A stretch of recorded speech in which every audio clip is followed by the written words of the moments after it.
Hello. I guess I got to get that off, huh? There we go.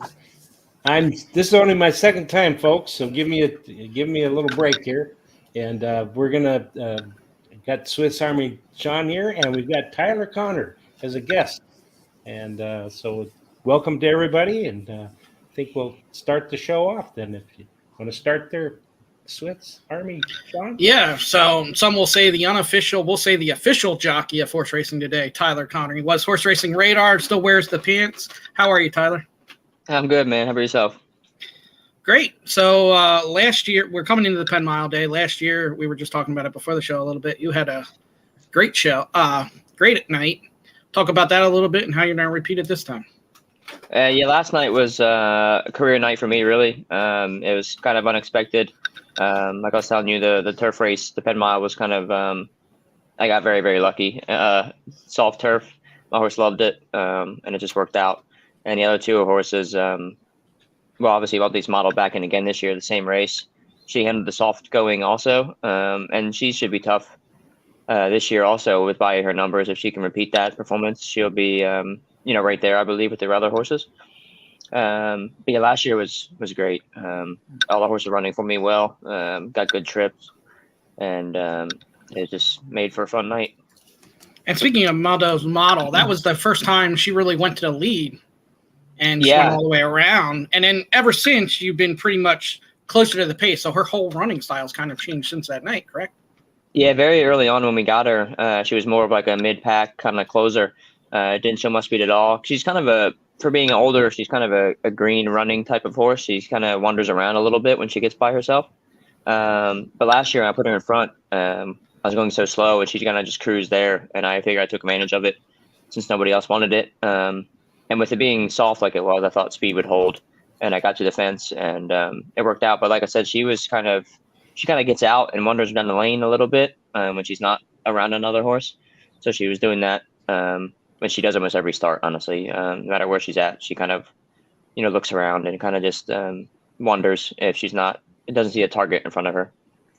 And you're one of the few, I mean, there are other jockeys that do it too, but there are jockeys that won't do it. You noticed early on that night how different the turf was playing and you took advantage of it and changed your style. Some jockeys will not do that. Why do you think some jockeys won't do that? I'm not sure, maybe instructions or something from the trainer. I do that a lot. Like I kind of ride to what I'm told. But those horses, I was kind of able to do whatever I wanted and kind of it's set up. And like I said, in that race, she broke in front and I looked over and no one was eager to go at all. And knowing the turf course helps too. Being local, we kind of know how it plays when it does change or get soft. And I was in the inside every race pretty much. And it worked out because the rail was one of the best places to be, I thought, that night. But yeah, I think just maybe some riders are afraid to change because of, instructions or owners or something like that, which I'm guilty of it also. Yeah. So another thing I find interesting, and only a $4,000 claimer to start the night, but the morning line favorites the 2 Lavery with Manuel Aguilar, but it's 9-5. It's more of a closer. I don't really see it. UFCC Warriors with the 4 and Julio Hernandez, the leading rider, has Mind to Hold. You guys kind of have the same style again. So now I look at that and go, either the 3 or 4 is going to win, but if you guys both gun for it and tire each other out, like, how's that strategy constantly with you and Julio since you guys are like the top 2 jockeys? Yeah, I mean, I know Mind to Hold will most likely want to be in front. He kind of likes to run that way. He's a little bit of a chicken in behind horses. So I'm assuming he'll go. And Julio's a pretty good send rider, so he'll be aggressive leaving there. My horse should show pace just coming off sprints. He'll be very handy, I think, early. And actually, I think his lifetime best number is routing, going long. It's been a while, but he ran like a 71 speed figure or something. So if he can, find that again and return to his old form, I think he'll be tough. And maybe I'll, try to use my horse a little bit to make Julio go a little faster than maybe he's wanting to, as long as my horse is handling it fine and going easy enough. Sometimes that works. You make them kind of use a little bit more horse than they need to, and then you can capitalize at the end. Yeah, I always find that interesting because if you don't pressure him at all, he's going to go wire to wire. But if you pressure him too much, you're going to tire your horse out. So it's really a hard balance there. Yeah, you got to kind of just figure out what your horse likes or how it's handling it. And either sometimes if you do pressure them, sometimes they keep going. So it just kind of all depends on how the track plays and what your horse is doing. And then in the Penn Mile, you got the longest shot on the board, Upstate and Back. Yeah, since like last year. But at least this horse has won a couple races already. He's a little more mature than the horse that I rode last year. The breeder thinks he likes the turf. I guess we're gonna find out. He likes the mud, and he kind of works like a turf horse in the morning. He's very kind of lazy, one pace, and he kind of doesn't spin his wheels necessarily on the dirt, but he doesn't really have a big turn of foot, especially in the morning. So hopefully that translates to the grass, and with it being as firm as it is, maybe be a little easier for him to figure out and get a hold of. You also said the turf was playing really fast right now. Yeah, it's been lightning without no rain, and they rolled it before we ever started running on it with like the roller. So it's been pretty hard since the very beginning. And yeah, we're rolling over it right now. We're going very fast, and even like not great horses are going pretty quick. So I'm assuming we will be going very, very quick in that race. Yeah, I've seen. I looked at a couple of the races that your horse has.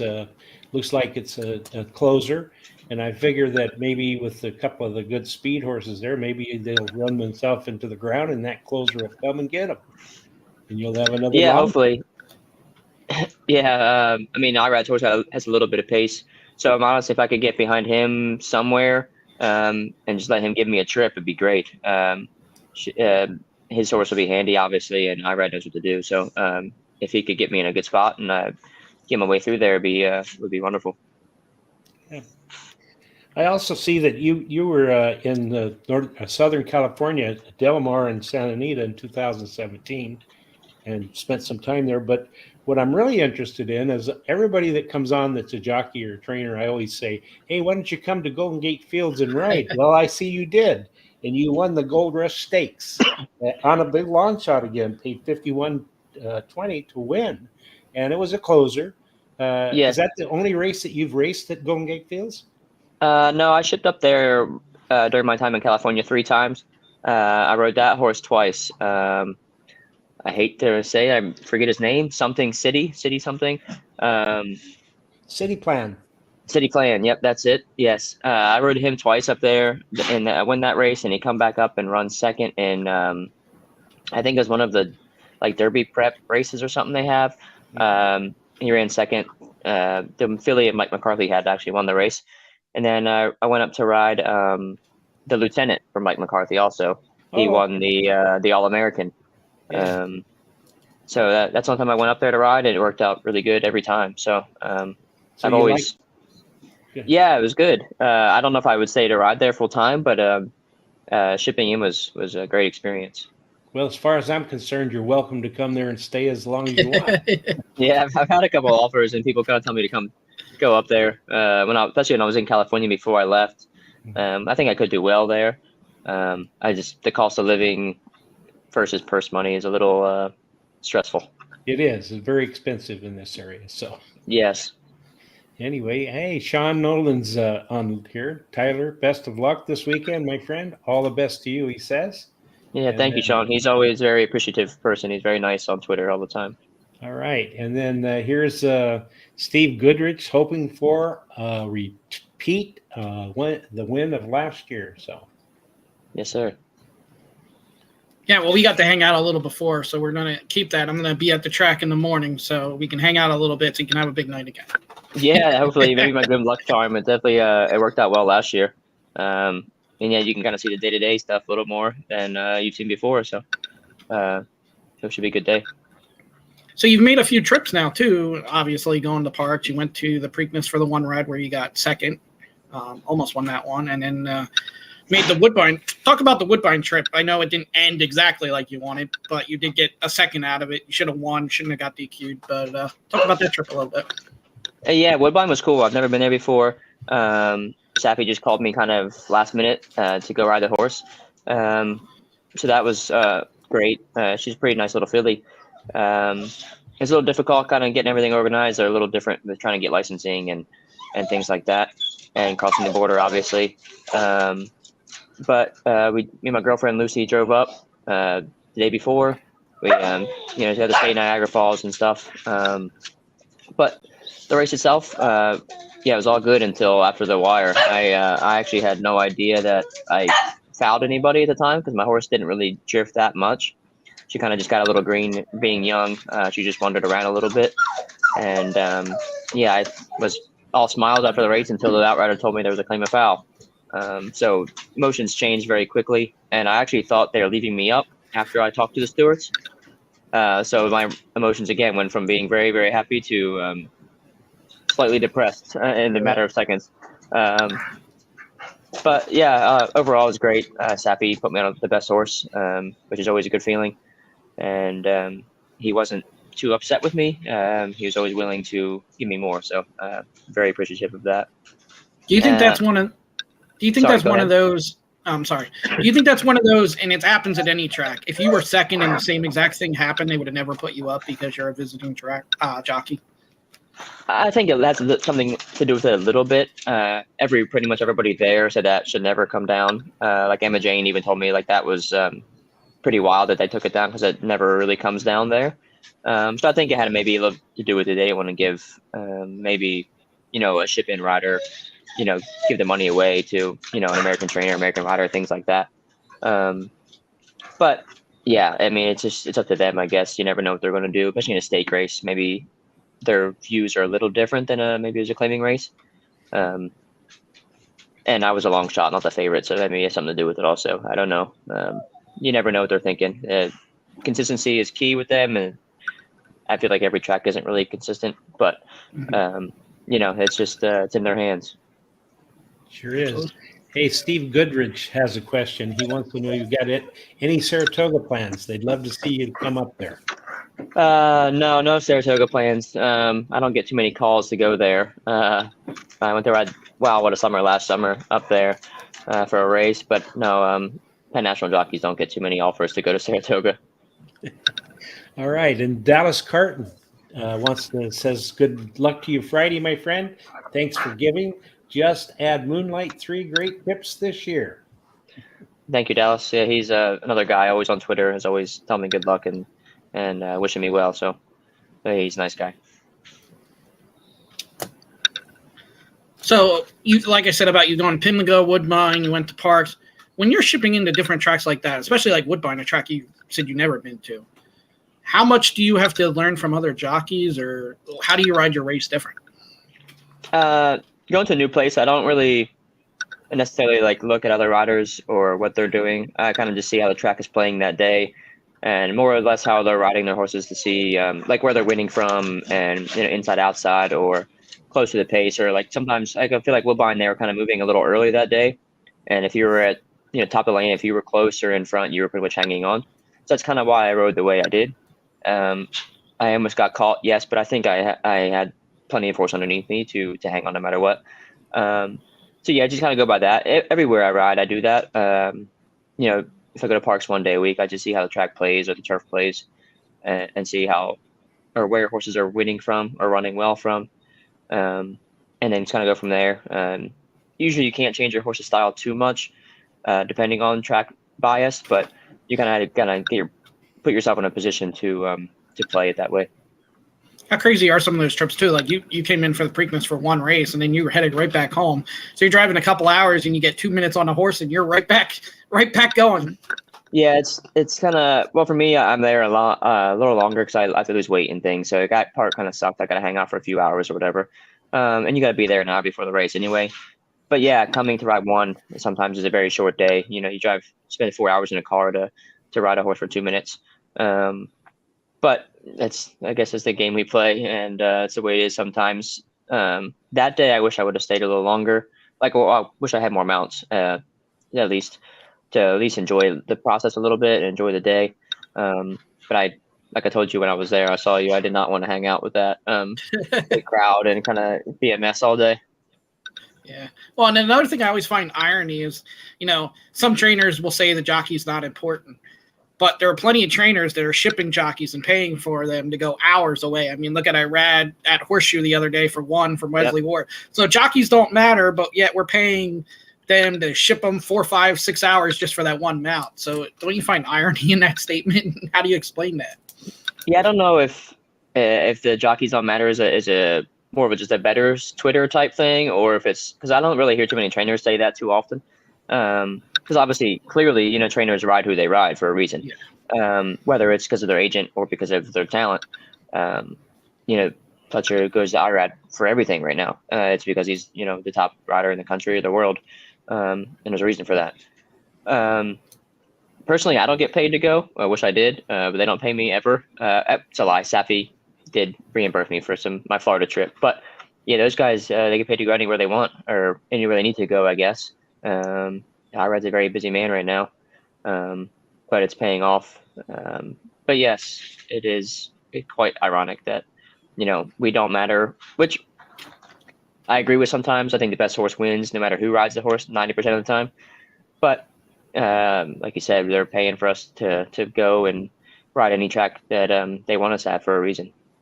Well, I think the jockey matters a lot, especially if they can know what the pace is, and also they have to make really quick decisions on where to go and how to go with the horse. Yeah, the horse a lot of times, if it's the best horse, wins a lot. Just like Russell Bay's got the best horse all the time. That's why he did so well at Golden Gate Fields and Bay Meadows. But He also was a smart rider, knew what he was doing, and he could improve I saw him improve the horse's run by several lengths compared to what it was before when he got onto a new mount. So I think it does. And I want to say I thought you did a great job on that horse in the Preakness Two Fills, right? I did not ride that horse. That was Jareth Leatherberry. What was the horse you rode?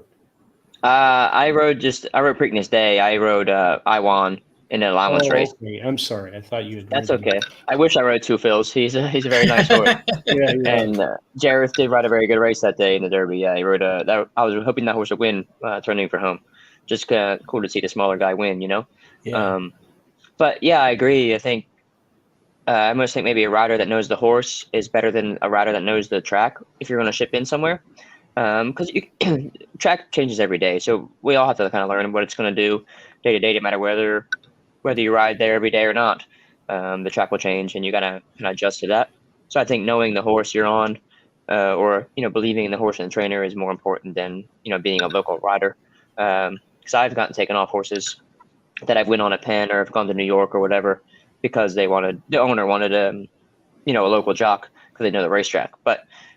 Some of those horses are a little finicky, and it's better to be comfortable with the horse and the rider than it is just to know the racetrack underneath you. Well, I agree with that. I see a lot of times where a horse will run really well at a certain track, go to another track and not run very well at all because it just doesn't like that track. Yep, 100%.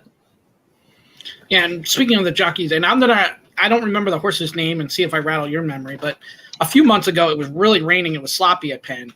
And it was a tiring track, and you were it was the last race of the day, and you had the only horse that never ran in the slop.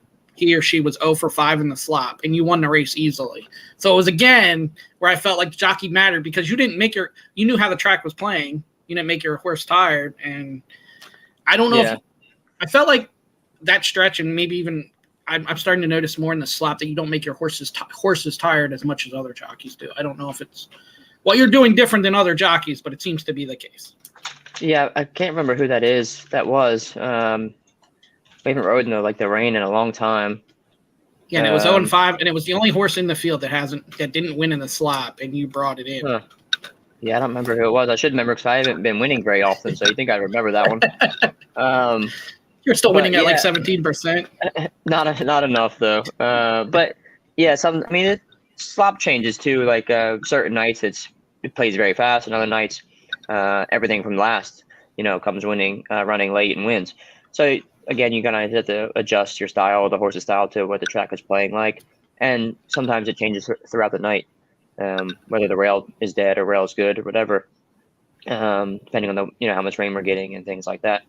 So you just adjust it and kind of go from there and see what the trainer wants you to do also, because sometimes, whether you like it or not, you got to kind of do what they say.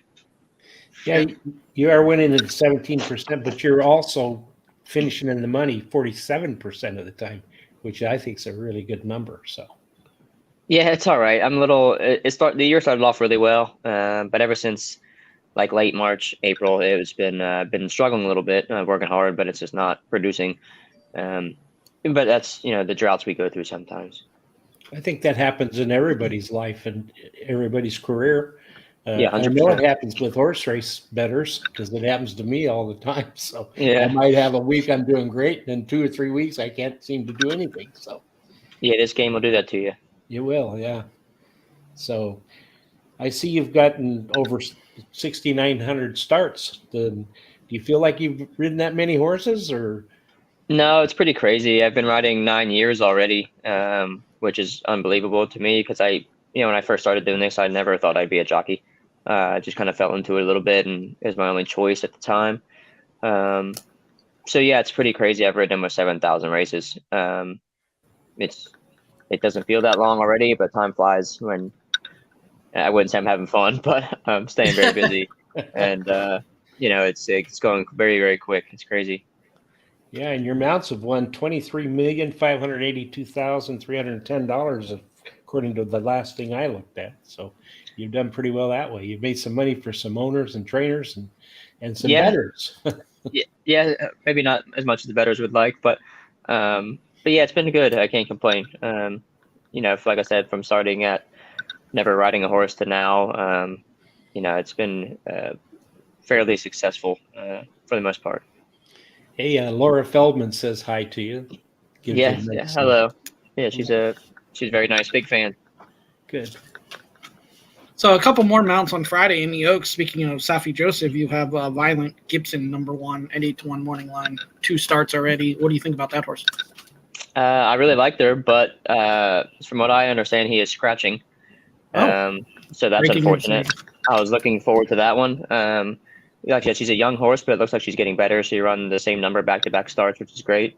And it looks like she wants to go long. So, yeah, it kind of sucks. I was really looking forward to that one. So I think we had being 8-1, though, I think we had a chance. He always brings horses that are ready to run. You always have horse underneath you. Yeah, I think she would handle this turf well coming from Gulfstream. Is that just a call from Safi not wanting to ship her in? Yeah, Aaron actually texted him about giving him a stall, so he could be somewhere clean and secure, and we could watch over the horse or whatever. I could get on it if he needed me to, but he texted her back that he was going to skip the race and not shipping her at all. So yeah, I'm not sure why, because I think she's fairly live in there, had a chance, but maybe just doesn't want to go the long way. All right, Laura Feldman wants to know if you ever ride at Monmouth. They have a girl starting there. Laura, yeah, sometimes I do. Obviously, I don't ride there full time, but yeah, I've shipped in a few times, each summer to ride there when I guess when I have to, or something that feels worth the drive. I see you have a horse in the 4th races, Brady, #1 DJ, and that looked pretty interesting to me. So how do you feel about that one? Yeah, it's a cool horse. He ran a huge race off 2.5 years off. When I broke his maiden at Parks back in 2020, and then he actually ran a really good race on the turf for Angel. I wasn't sure. I actually ended up working him before the comeback. He was at Penn National for a little while, and he kind of had a bleeding issue and was kind of struggling to get back going. I wasn't sure if he'd ever come back. But then when Chuck got him back at Fair Hill, he's been doing great ever since. Chuck's done a wonderful job with him, managing him well. He hasn't run a bad race since the layoff. He's run very game races from the front or the back, any condition so far. But yeah, from the rail and the turf, he's handled the turf well before. The horse that beat him that day is in there by land and sea. So hopefully, if I'm not in front, he's a pretty tough rank horse. He's very big and strong. So hopefully he'll settle for me a little bit behind the speed. And I think if I get behind horses and let him kind of just cruise at his pace, and hopefully when it's time to go, he'll respond well. But yeah, I'm pretty excited for that one. I think he legit has a chance if he handles the firm going and he responds well to the company. What I like about that horse too is you've been aboard 6 times and you finished second twice and won 4 times. So Yeah, I always love seeing the camaraderie between the jockey and the horse. Obviously, you two work very well together. yeah, we get along quite well. He's very easy, honestly. He's like I said, he kind of just breaks out and he drags me along, and then when it's time to go, he always kind of keeps going. He always finds more. The one day he didn't break well. A real fast horse got loose in the lead and we just couldn't catch him. but he's, like I said, he's quite handy. He's big and strong, and he makes my job pretty easy most of the time. And that owner, I've got to give credit to him. He's very nice. He's very appreciative of me riding the horse. He's always very happy when I'm there to ride him. So that's really cool to have a guy that, really, I guess, wants me to ride the horse and enjoys me being there. Another one I'm really circling is race 10 there on the outside. News delay. Newsly, yeah. Yeah, Newsly, yeah. Looks like right to the front from the outside and go all the way. It doesn't look like too much speed in there. Yeah, I was looking at it earlier. It's a pretty paceless race, really. Last time she ran during the day, and she was kind of like, since we have lights, the poles always have shadows, and they're not used to that. So she was kind of jumping around and jumping the shadows over the track. So that's why I was kind of a little more aggressive last time than I wanted to be, and maybe why she got a little tired, because I had to kind of use her most of the race to keep her focused. But being nighttime again, she handled that well first time. And hopefully I can just kind of cruise along the lead and maybe not go too fast. And she should be finishing again, especially against those kind of horses. I think she'll be very tough in there. Well, I was going to ask, is there a track that you haven't raced at that you'd love to try? Definitely Keeneland. That place is beautiful. I got to ride Churchill last fall, and we went to visit Keeneland just to see it. I'd never been there. I'd love to ride there. Just the history, and it looks like a great course, dirt and turf. So it'd be cool to ride there. And obviously the Churchill, when it's not sloppy and 30 degrees, I'd love to ride also. Yeah, pretty hard to ride in 30 degrees, isn't it? It was not fun. It was a very miserable day that weekend for the claiming crown. It was not nice at all. It was snowing and cold, and the track was a mess. And my horse on the turf scratched, so it was it was not great experience, but it was cool to be there. Well, So would you rather would rather the 90, 95 degrees? Yeah, 100%. I love the heat. Yeah, heat all day long. I don't want to be cold. I hate the cold. I grew up in it, but it gets harder every year. I'd rather sweat my balls off and then be cold. Is 60 degrees cold for you? 60? Well, when it's hot out, it gets a little chilly at 60. Yeah, like in the mornings, it's a brisk 50 degrees here. It's a little cold. I like it 75, 80s, like my favorite. Like that Southern California weather is what I got real used to real quick. Yeah, it is nice. Up here in the Northern California at Golden Gate, it runs anywhere from 60 to 75 all year round. So, but if you want to ride where it's hot, you can ride in Pleasanton. I've heard it gets pretty hot there. It does. That was a subtle brag by Terry, just so you know. It was a subtle brag. Yeah, I know. He's got it nice up there. Yeah. So.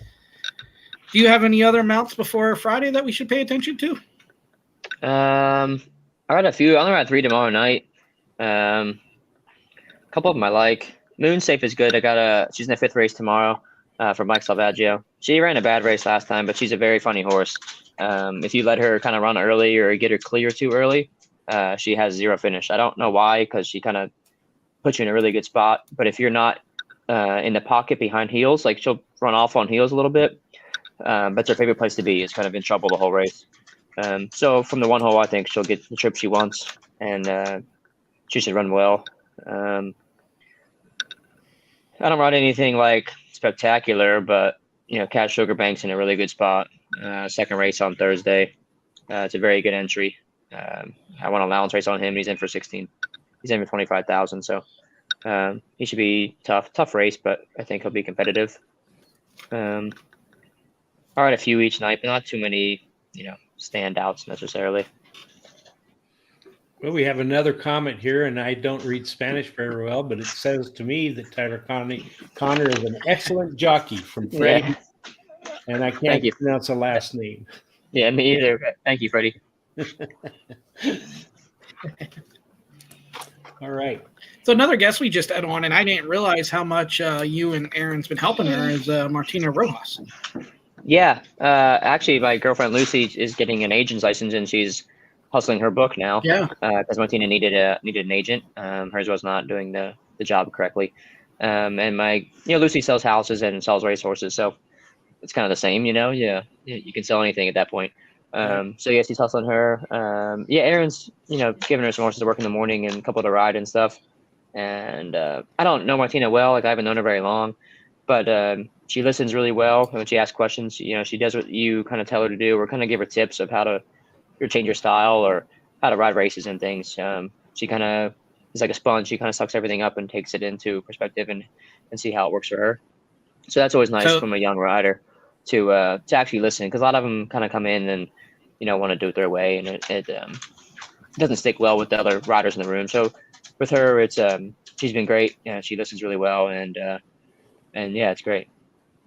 yeah. So Yeah. Lucy's just adding that to our plate.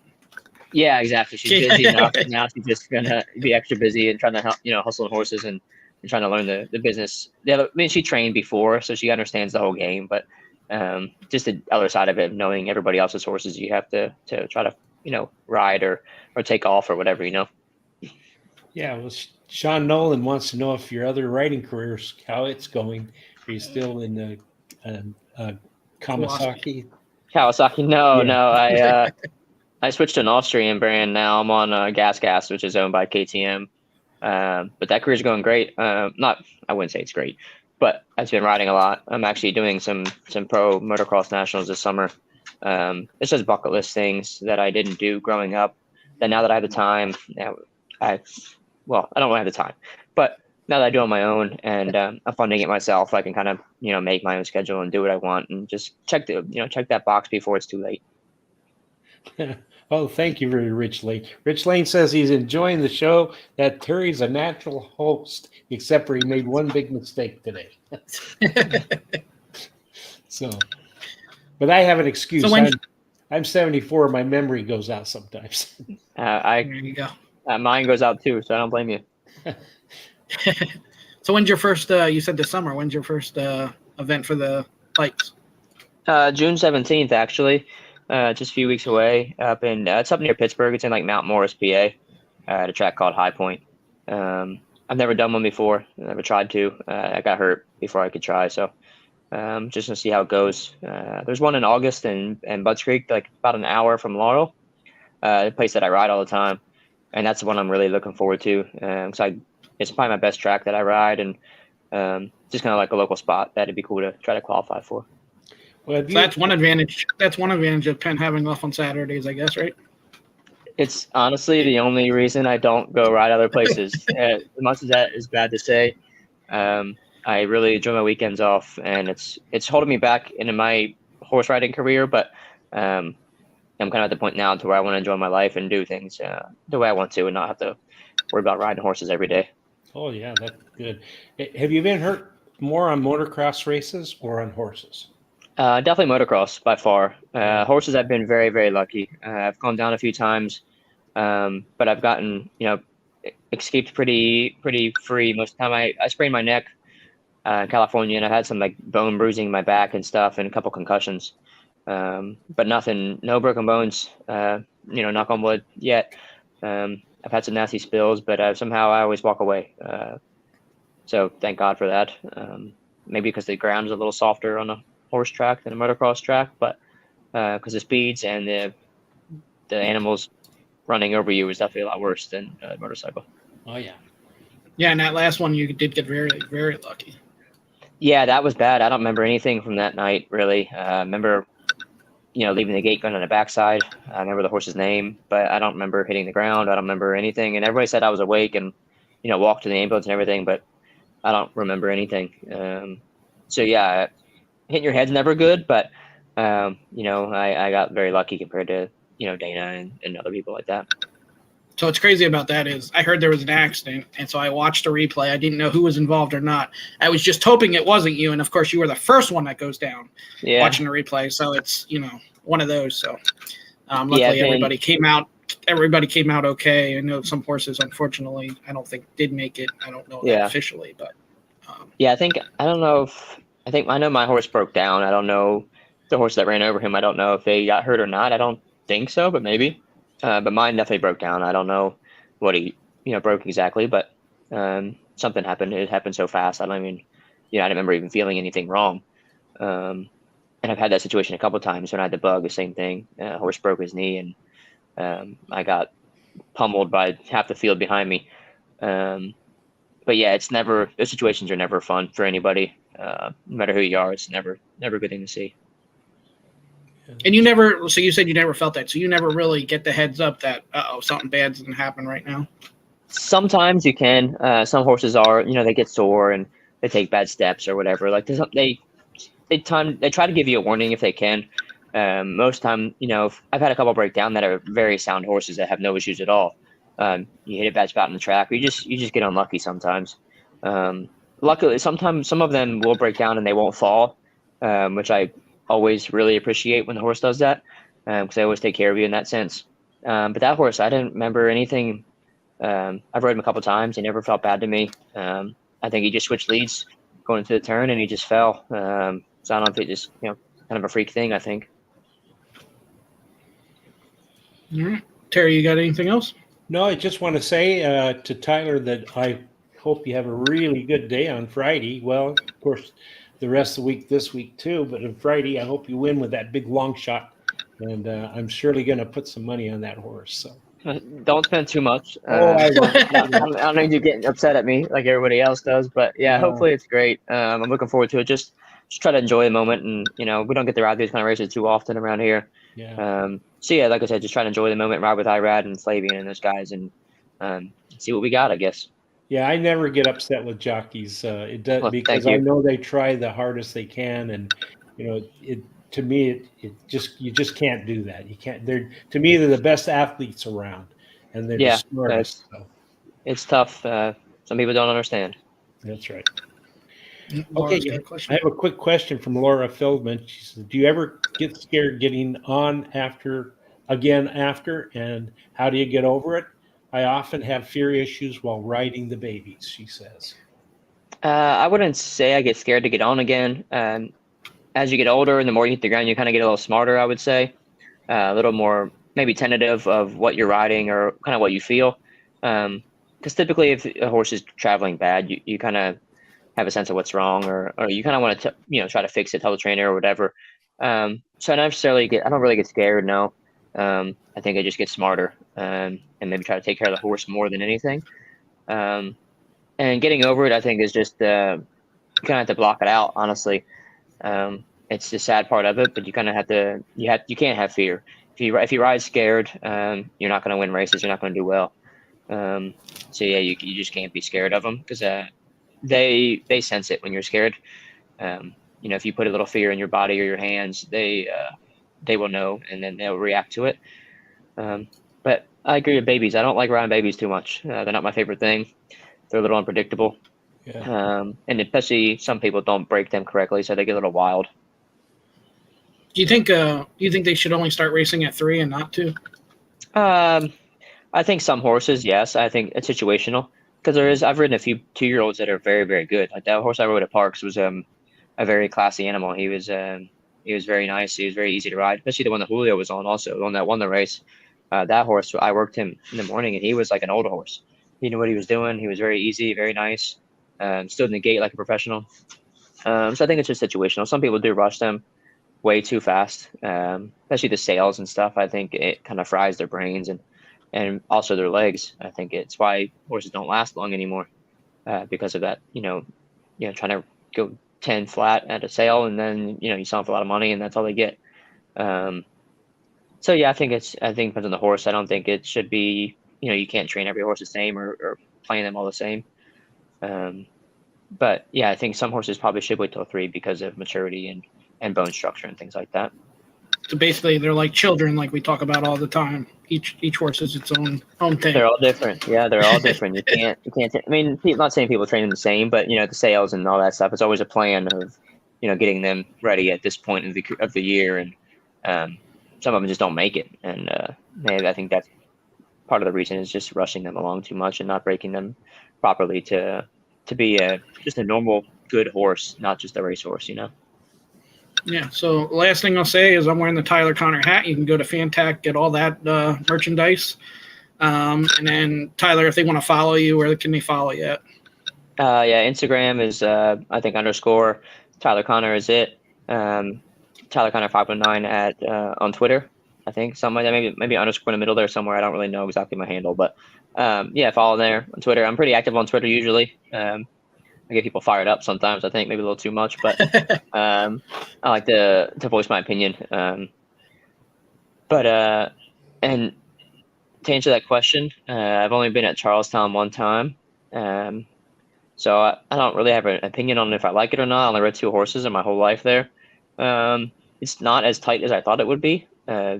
Being a bull ring, I was a little more open than I expected.